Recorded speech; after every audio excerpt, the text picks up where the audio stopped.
Welcome to this week's Close the Chapter podcast. I am so grateful you're here to talk about this very important subject on anger because we all have it. It's not something that one or two of us have. We all universally have this emotion, and it's one that's really important that sometimes we vilify, and it can also lead us to a really helpful place. It can be a navigator. So, Bronwyn, welcome to the Close the Chapter podcast. Yeah, thank you. I'm so glad that you're introducing anger, that we all have it. Thank you.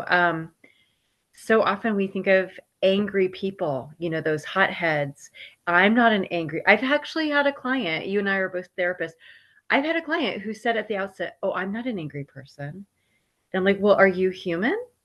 Because we all have anger, right?" And so we really need to unpack healthy anger versus what I call reactive anger, which is not healthy, and gets the bad rap that kind of like derails all of us from anger, seeing its goodness, its inherent safety, and what it's there for. So, yeah, thank you for leading the way already. Yes. Tell us about you, because I love that you're a Hmm. fellow therapist. I love my fellow therapists. I just have to say that out of the gate. Like, I have a heart for all of us and what we do. So thank you for the work you're doing. But tell us about you. And then how did you really start honing in on anger and really kind of Mm. making that a point of this is going to be a central point of my work? I did not go looking for anger to be my focus. I didn't go looking to be a therapist, actually. So I'll back up and tell that story really briefly. I myself fell into a very, very profound depressive episode. I already had a master's degree in nutrition. That was my career. I didn't want to go back to school. I was, 39, 40. This is about 16 years ago. Yeah, so I became so depressed. I was not really functioning. I became very physically sick as well. That was actually a manifestation of the depression. I was vomiting at arbitrary times. This was not intentional vomiting. This was me walking down the street and I would just throw up at times. It was humiliating while I was driving the car, throwing up into my lap. You can't stop the car on the freeway. And I also couldn't stop eating, ironically, at the same time. So I gained about 30 pounds in a couple months. So I was just, losing my mind. Everyone I knew was like, "You need to go to a good therapist." And I kept trying to find a good enough therapist, and I couldn't find one. And I would just sit on couch after couch thinking to myself, Bronwyn, you are barely functional right now, but I still think you would make a better therapist than this person. And so part of my healing journey from that depressive episode was going back to school and becoming a therapist. Then I had another subsequent depressive episode actually a couple years later that lasted even longer. It wasn't as acute, but it was very, very, whew, yeah, life draining. And so, in short, I'll just say, me connecting the dots, looking back while I'm doing therapy with my clients and kind of connecting the dots for them. Okay, so your panic attack, it kind of happened right after that thing that was actually really bad, that really should have made you angry, but you didn't seem to actually connect to your anger. You seem to suppress it or disassociate from it. And, my depressive episodes actually, now that I'm looking back, were my own disassociated anger that I did not connect with, that could have, if I had, it would have saved me years of depression and even a suicide attempt.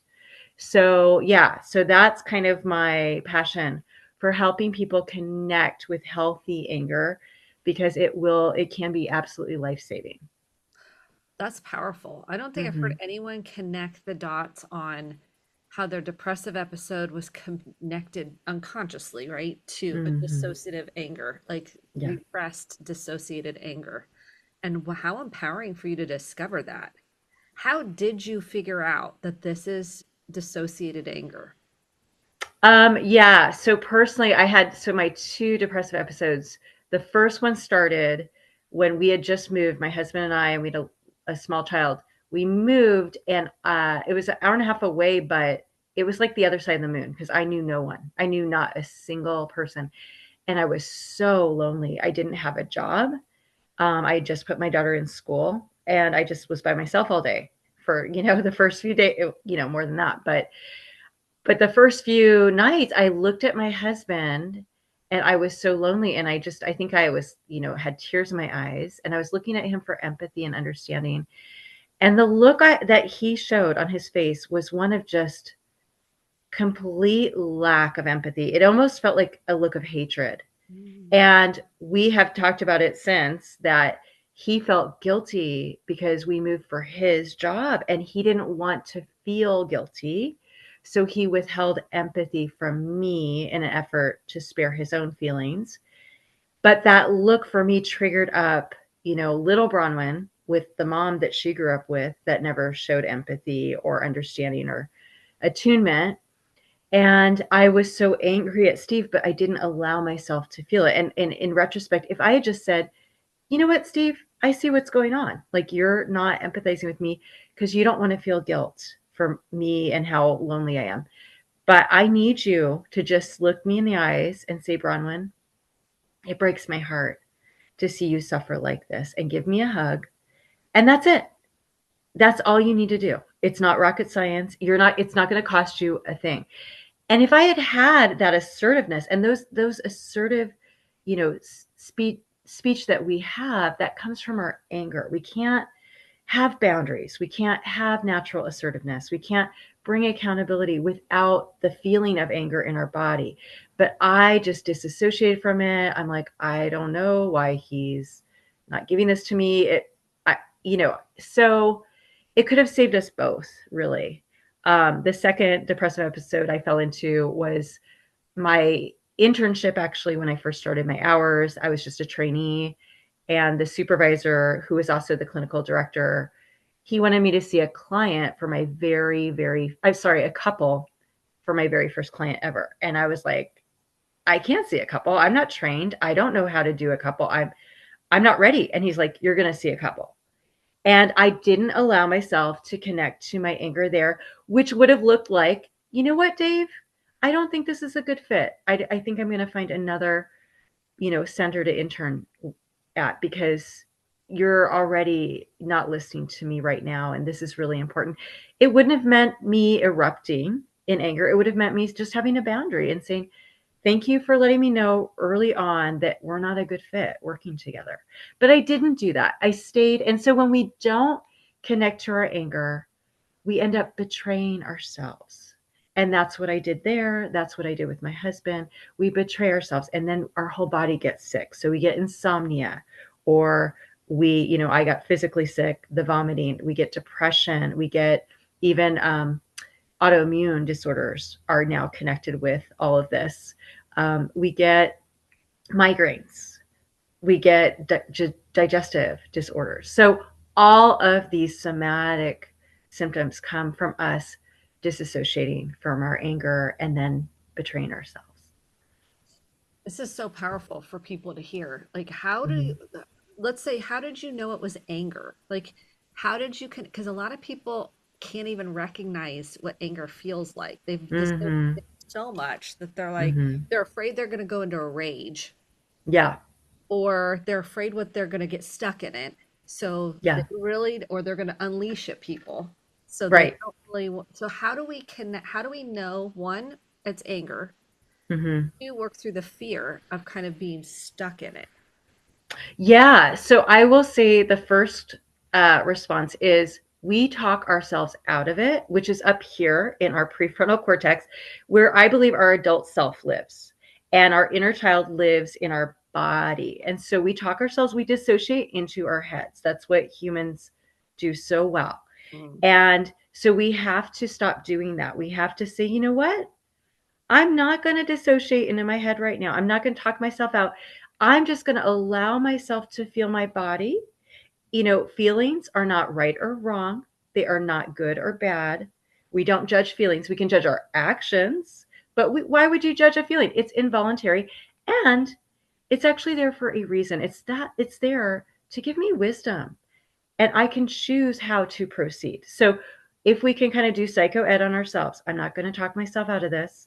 I'm going to feel my body. Usually anger shows up, not always, but in the chest is a very common place. People also seem to feel it in their shoulders a lot. I notice like their shoulders want to rise up. Sometimes they feel it in their hands, arms, like they want to fight. And if we feel that, we can just say to ourselves, okay, anger, I feel you. Thank you. Thank you for connecting and communicating to me. What would you like for me to do right now? What is the message? Oh, you want me to have a boundary with this person. You want me to say, hey, Kristen, we said we meet at 9 and it's 9:15 and this is like the third time this has happened. And we learn how to be an adult. We learn how to, and that's how we integrate. We connect our adult self with our child self and we, come to life really. Now, what do you say for people that are afraid they're going to get stuck in it? Like, I'm going to go into a rage. I'm going to say something that I'm going to regret. Mm-hmm. Like, they associate anger with rage. Maybe that's Yeah. I have clients who are like, ooh, they have a negative association with it. Maybe a parent was Yes. raged or, I think we do associate it with rage, but I think kind of even the greater story there is we associate it with being abandoned by others. So whether we think we're going to say something we regret or not, I think we associate with abandonment because I think most of us, before we have, explicit memory, probably during the terrible twos, year and a half to 3 years old, when we were differentiating, we're going through that differentiation stage from our parents. We said, no, I do it, mine. And maybe mom gave us a look like, you do not do that. Or maybe we got silent treatment. Maybe we got shamed and we associate it with, oh, I'm going to be rejected by my attachment figure. I can't afford to be without my attachment figure. I will literally die. I'm, just a dependent young child. And so I think we all have a template somewhere underneath all that that's still very much alive and well, still telling us, no, no, no, if you show anger, you'll be alone.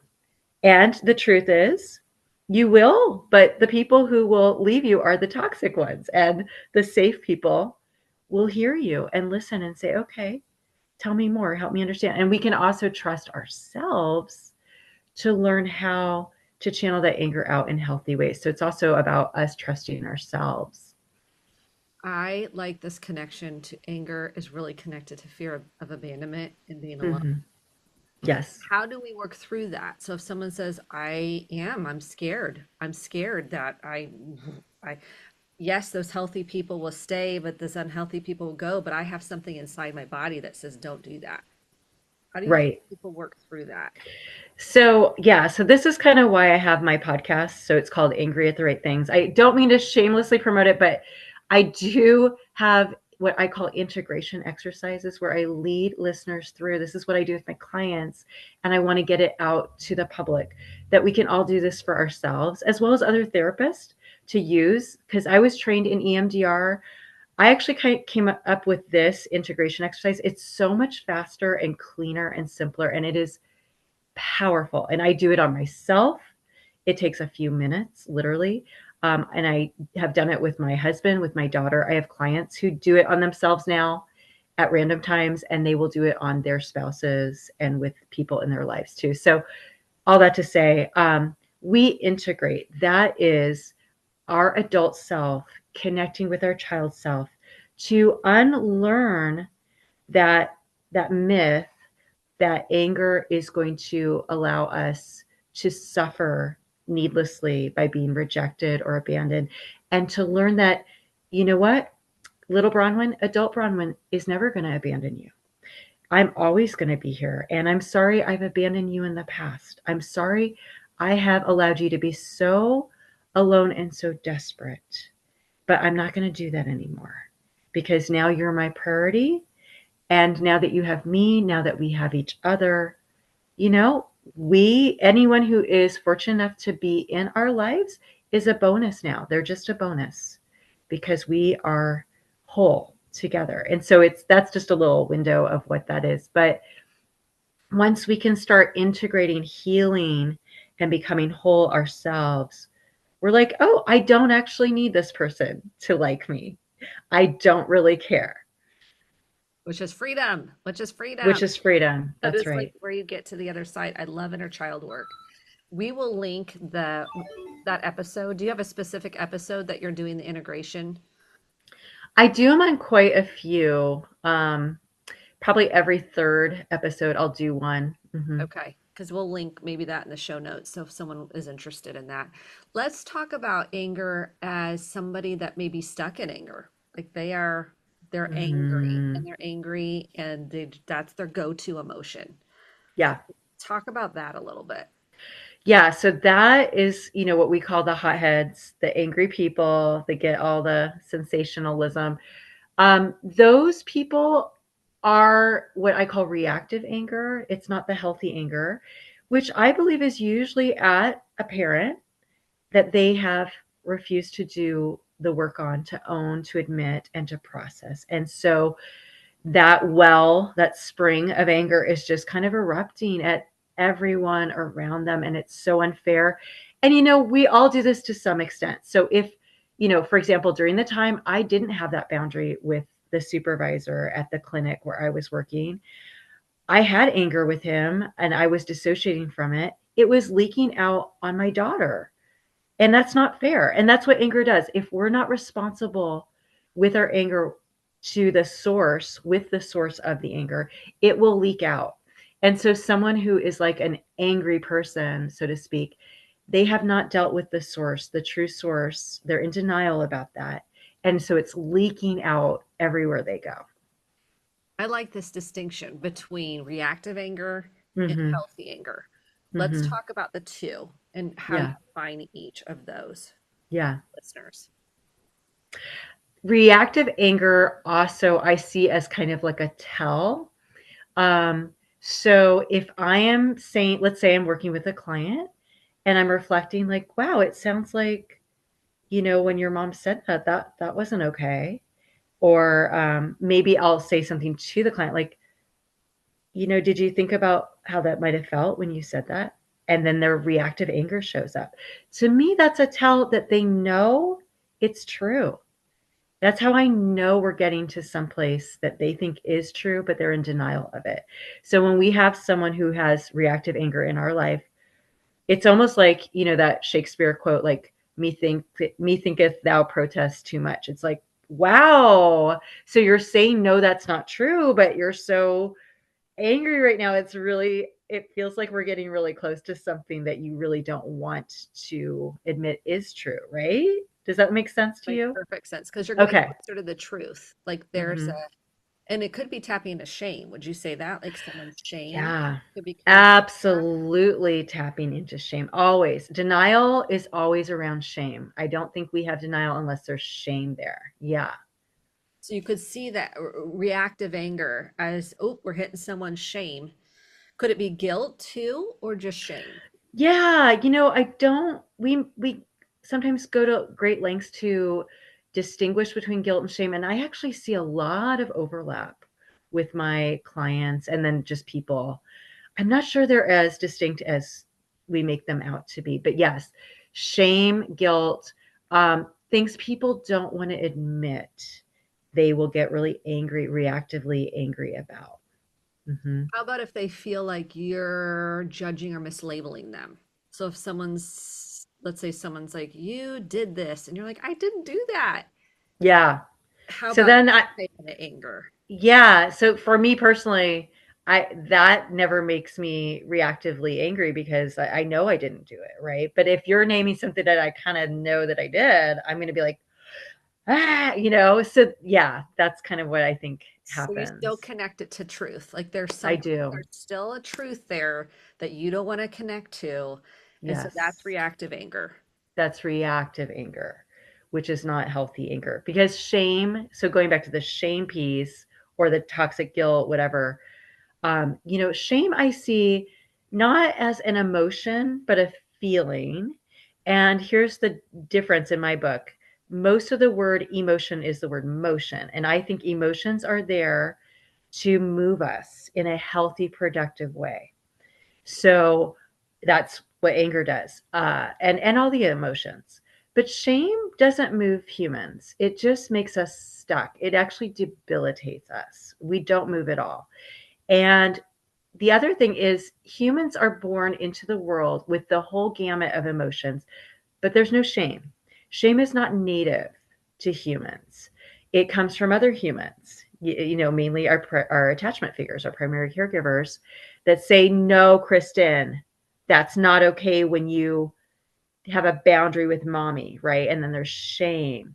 So it's not native, it's not natural. And, I believe shame is a liar, because shame says, you know, not you made a mistake, it says you are a mistake. It's always, kind of distorting things. So shame lies to us. And then when we have shame, we can't do the really beautiful human thing, which is to learn from the mistake. Because I always say, what humans do best? They make lots of mistakes. And the healthy humans learn from those mistakes. They learn. But when we have shame, we don't learn because we can't admit we made the mistake, because that would mean we are a mistake. So we go into denial and we never learn. And so people who have the most shame actually are kind of like, it's like they have this tunnel vision. They're blind to so much because that shame just darkens kind of our perspective of others, ourselves, and they can be very smart in like one or two ways, but then they're blind to a lot of things that other people are like, how do you see this, right? I think that's a good way to put it. Mm-hmm. Developmentally, what age would you put that gets kind of stuck, that shame? Would you put it at 2 or would you put it Yeah, I would put it at two, because I think the people with the most shame, the most toxic people, seem like they have that arrested development where they're just toddlers inside of adult bodies. hmm, makes sense. Okay, Mm-hmm. talk to us about healthy anger and the difference between the two. Yes. So healthy anger is what it's basically like a light on the dashboard of the car saying, hey, something's off. Check under the hood so we can bring this to resolution. And the objective there isn't to defend or deny, it's not to cover or hide. The objective there is to go, wait, you're asking me to see a couple, and I've never been trained, and I've never even seen in an individual. And yeah, something's off. I need to bring this to resolution. I need to figure this out. I need to, have a boundary or find a different place to work, or just say, what? Are you kidding? Or, hey, that's not okay. Right. And so that's really the objective there. And so to speak, you speak into it by advocating for yourself in a sense. Maybe Yeah. Or someone else. There's an injustice. Yeah. okay. And Mhm. so, how do you develop the muscle for those folks that might have been have dissociative anger to start connecting your body sensations? How do Yeah. they start connecting to it? Like what do you recommend? You have these exercises on your podcast, Yeah. which we can totally link to. What other things can people do? Yeah. Well, I mean, honestly, again, we could talk about what they could do, but again, we're speaking to the head. I Mhm. think really the integration, just to say to themselves in that moment, like, hey, little Kristen, it's okay to feel angry. It is okay. I'm right here and I'm not going to bounce. And you've got me. Even if this other person rejects us, I am pleased with you. You've got my approval. Even though they might disapprove, you've got my approval. And so just integrating even in that moment Mhm. is very powerful. Just constantly, coming back to us and saying, let's be true to ourselves right here. You have my permission. Let's feel this anger and let's see it as something to keep us safe and make us be true to ourselves. And that's not selfish, because, a lot of us, if we're religious, like that seems like selfish, being true to myself. Maybe we were taught that. But really, what it does is it allows us to flourish. And a human who flourishes is like a tree that flourishes, where it creates shade and habitat for thousands of creatures, including humans, even food. And so, one human who is flourishing, changes the whole world. I love this. I love this because I want people to hear how it can change your life. Like you Yeah, and your story, and then you realized, oh, this is dissociative anger, and I need to have a voice for myself, integrate yeah, my little girl self, my inner child self, and start speaking up for myself too. This is what I heard you say, is this is a big part of the work, is it for in some instances where where you're trying to advocate for yourself. Is that part of this journey, is having a voice? Absolutely. Absolutely. And along that lines, I think a big part of the integration that I do, the exercises, is dislodging the shame that we have. Because shame make it kind of exiles us from ourselves. So I'll give you an example. About 4 years ago, I had a lot of shame. I wasn't aware of it, but I did. And about 4 years ago, I was kind of just processing between my sessions with these clients and seeing their shame. I went for a run and I was at a stoplight. And for some reason, I just closed my eyes and I pictured my 10-year-old self sitting at the dining room table where my dad he would shame me every night. He would just, um, disparage me at the dining room table, mock me. And I pictured my adult self going to little 10-year-old Bronwyn and saying, Here, Bronwyn, we're going to put all the shame you feel in this big cardboard box and we're going to give it back to our dad. And we're going to say, Here you go, Dad. This is actually yours. I always thought it was mine, but I'm realizing it always was yours. And we're going to return to owner. And this is yours. And do with it what you will. But it's not mine. And from that day on, something in me shifted so profoundly where it was like I kind of came into myself. And I believe that is actually what happens we feel shame in our gut usually. That's where we feel shame. And then the guilt that we're talking about too often shows up in the gut. And when we can dislodge that shame that again is a liar that doesn't belong to us, we come into our core, which I believe is in our gut, and we start trusting ourselves. We trust our gut. And it's like we're healing that relationship with ourselves. And after that, I remember there was someone in my life who tried to shame me intentionally, where when the door was closed, the minute it was closed, he just devalued me. He like went on a litany of all these things that he had these problems with, which, really weren't true. And in the past, I know I would have sat through there and just gone, oh God, I suck. I would have listened to him. I would have taken it in. But this time I sat there and I'm like, what is he talking about? And then I thought, oh, I know what he's doing. He's trying to give me this shame and I'm not going to let him. And I had this invisible force field, which is my anger, that just was like shame proof. Nope, you can't penetrate. And I just looked at him and I said, I know what you're doing. And it's not true. And it's not going to work on me. And it was, again, that was my anger at work. I wasn't exploding. I was just saying, this doesn't work. And it didn't work. And he went away with the shame, not me. I have never heard someone put it like this. And this is why I love doing this podcast, because I'm like, this is wisdom Mm-hmm. for, I think that example of you giving back the shame in the box to your dad, Yeah. you realizing this isn't mine. And that's a Yes. big distinguishing, that was a big, I think, like you said, shift.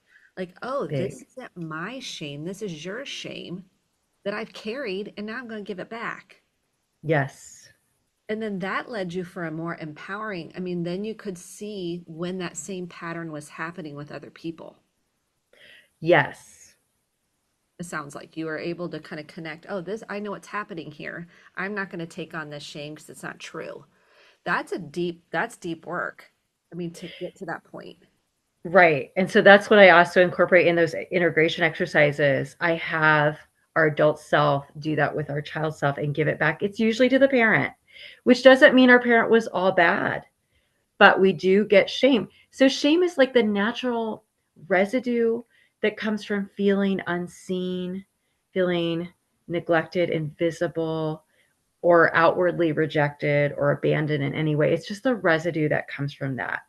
And when we give it back in our imagination to the parent, it frees us. And again, we start trusting ourselves. We trust our gut. And it all becomes more natural. This whole attuning to ourselves, trusting our anger, it just kind of becomes more natural after that. There's like a flow to it. What Mm-hmm. sometimes I see with clients is they're so afraid to acknowledge the truth about their parent. Let's talk about that a little bit. Yeah. They're so afraid if I, again, abandonment, loneliness, this whatever they're afraid of with their parent, if I acknowledge the truth about how they functioned, then I'm not going to have a relationship with them or something. Like they're really afraid to acknowledge that. Talk about that some. Yeah. Well, I will say as a parent, good luck any parent not producing shame in your child. Like you are going to mess up your kid. There's just no way to So, go around that. So we first have to live in reality that even, the best quote parent is going to hurt us unwittingly. And then there's also the really toxic parent. And I find that people naturally want to protect the more toxic parent. They want to be in denial about those more than the more healthy parents actually. So there's a lot of denial. Yeah, it's almost like if we see the evil in the parent, then we have to own the evil in us or something. I think it reflects on us in some way. yeah, or I'm afraid I'm like that parent, right? I'm afraid I, Which, you know what? I was like my evil parents. I was. And I had to do a lot of, not a lot, I had to do some serious apologizing to my daughter and owning it. So I'll just tell you the story with my daughter. This is so cool. Well, the first part's not cool. So back, 16 years ago, when I fell into that major depressive episode and then the subsequent one, I lost myself. And so my daughter was 5 at the time. She felt so abandoned emotionally by me because guess what? She was. When you have a mom who's that depressed, it's like she's there in body, but I wasn't there, right? It wasn't really me there anymore. And she took it personally, as all children do, because children have zero objectivity to say, hey, my mom is depressed. No, they can't do that. They say, suddenly, I don't matter. And so I must not be enough. And then that creates the shame. That's what we all do as children. That's just, what we do. And so that's shame. And so I kind of connected the dots just a few years ago with why, our relationship was never the same after that. It was never the same. And it went from bad to worse, actually, for 14 years. And so I wrote her a letter called Dear 5-Year-Old Edie, where I just named the very beginning. And I said, I need you to see that when you were rejected by me, that was 100% a me problem. And that was 0% a you problem. And so I need you to know that I'm the shameful one there, not you. And you can put all your shame in a box and give it back to me. And as soon as I did that, our relationship really healed. I mean, really took off. And the other thing that happened was she had chronic, almost daily headaches and stomach aches since that time for 14 years. They stopped. They like just ceased after 14 years. And her anxiety completely ameliorated that she had for 14 years. wow, Mm-hmm. that's powerful. That's what shame can do. And that's what us dislodging shame can do. That's how powerful it is. Let's talk about how difficult it is for people to move through the denial to acknowledge their wounds, their contributions, however you want to frame it. How do people get to that point where they can own it? Radical ownership, because I believe in radical ownership, because that's the way to freedom. I believe that. Yes, I agree. Living in reality. Living in reality and taking Mm-hmm. responsibility. I believe it's the path. It really is the path to healing and freedom. How do you Yeah. help people move through the denial of it because of the shame? Like you've mentioned, you've talked a little bit, but that seems to be a Yeah. big, powerful thing. Yeah. So I'll give you another example of what I did more recently. So, shame, when we are triggered or what we call activated in the present, I believe that will lead us back to an imprinting memory for shame, where we can do that integration work. So, a few years ago, I got in a fight with my daughter, Edie. I was processing it about an hour later when I was calmed down by myself. I just sat in this chair And I said, what just happened? And I was reflecting on it. And I was reflecting on when I felt rejected by her, and I closed my eyes and I just let myself feel that in my body. And it showed up in my gut. And I just kept my eyes closed. And what we do is as we feel that sensation in our body, we close our eyes and we let our mind just kind of float back to the earliest time we felt that same sensation. And it took me right back to when I was 3 and how I felt so rejected by my mother, during that time. And I was able to do that integration exercise. Just, little Bronwyn, I need you to see that you're not the problem. I know you feel shame because mom isn't making eye contact with you. She's not listening to you. But I need you to see that she's the problem. And we're going to put all this shame in the box. We're going to give it back to her. And so as I did that, I could undo that, dislodge that shame that got imprinted in that particular memory. And so we will all have multiple memories. So that one was with my dad, that earlier one. This one was with my mom. There might be some other memories with either a parent or maybe with a bully, as a kid, where we just give back the shame, we integrate, and I say to little Bronwyn, I see you and you matter to me. Maybe you didn't matter to your mom, but you matter to me, and I need you to see that I am so sorry that I've left you alone for so long, and to believe that you didn't matter. But you are precious to me. And now we're going to feel our feelings together from here on out, because what's shareable is bearable. And so whenever you feel anger, it won't be just you feeling it. We're going to feel it together. We're going to put it to use together, and we're going to meet our needs from here on out. And so as we do that for ourselves, we can dislodge that shame. We can live in reality, because shame is the only thing that's defending against reality. Oh, that's powerful. Shame is the only thing defending against reality. Mm-hmm. People need to understand that, like how Mm-hmm. big that is and how, keep going. You're going to say something. And shame's a liar. Yeah. But if you think it's true, you will never be able to be free. Oh, I agree 100%. 100%. What if someone says, well, I somehow they're hearing I need to confront a parent, or I need to, if I'm angry at a parent and I didn't really connect the dots on that, you don't necessarily have to confront a parent, right? No. That's not what you're saying. So I want to make sure we're clear, like someone's not, Yeah. oh, well, then I need to deal this with my parent. No, you can deal with it without having to confront your parent. In fact, I would say in most cases, it would be counterproductive to ever confront the parent. And a lot of us, our parents are deceased anyway. But yeah, the good news is no, you don't need to do anything. All you need to do, so how we dislodge, our stagnant anger that is, kind of haunting us, that's hanging out in our bodies, is we we ground it by putting it into words. So we can write a fantasy letter to that parent.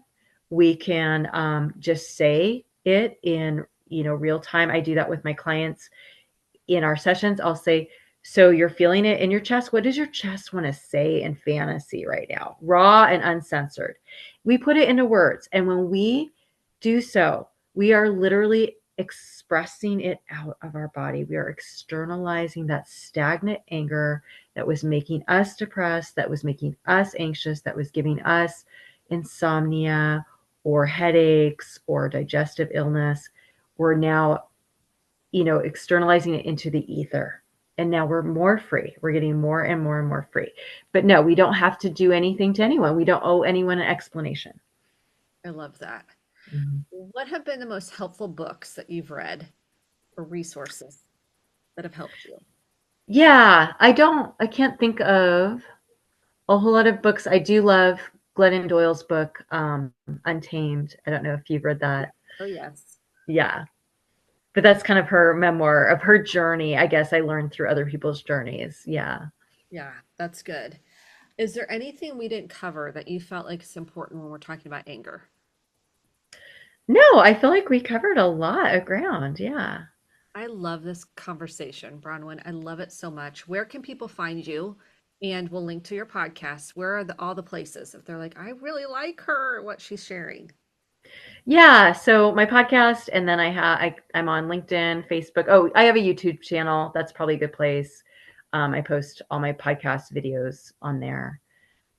Yeah, those are, and then I'm on Insta a little bit. I love that. Thank you so Yeah. much for sharing your heart and your wisdom with us. This has been a powerful conversation, and I hope it is for the listeners as well that might have heard things differently when it comes to anger and integrating our inner child work with our adult self and the liberation that comes when you sit with that and really decide I'm going to take care of my little girl or little boy or little person inside. Really, Yes. that's the freedom on the other side. So thank It you. is life-giving. Absolutely. Thank you for allowing this conversation to happen, Kristen. Thank you so much.